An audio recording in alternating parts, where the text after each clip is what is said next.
In this tutorial, we're going to talk about a basic but important concept in video and film production: screen direction. I'm Regina McCombs, and I teach at the Hubbard School of Journalism and Mass Communication at the University of Minnesota. You may hear screen direction also referred to as crossing the line, crossing the 180-degree rule, the line of action, or the axis of action, but they all mean the same thing: recording your video so that all the shots have a consistent direction of movement or action. Recording without crossing the line is actually very simple.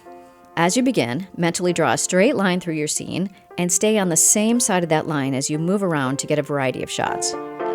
You can and should move your camera to get different images at different distances. As long as you stay on the same side of your imaginary line, when you edit your video, it will be clear to your viewer exactly what's happening.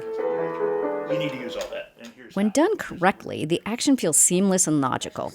Here, as these two talk to each other, it's clear they're interacting with each other. Line up the shots, and you can see they're looking at each other. A lot of my time was spent on the couch. As people walk by, it's obvious which one we're following.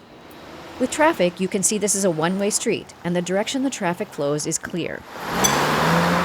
When done incorrectly, crossing the line can cause the viewer to be confused about who is talking to whom or what direction the action is moving.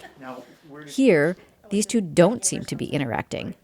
Their heads look like they are looking in the same direction, not at each other.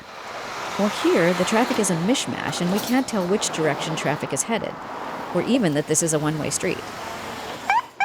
Sometimes you may be forced to move your camera to the other side of the line. The end of a sidewalk, a sudden change in direction of a march, or a riot can force you to break your axis.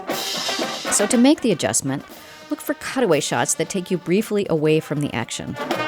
Or, if the setting allows, position yourself so that the action is coming directly toward you or going directly away from you. Cutaways, reaction shots, and details essentially let you reset the line so that you can come back to the action with a new 180 in place. Then, just remember, you need to stay on one side of the new line until you reset it again.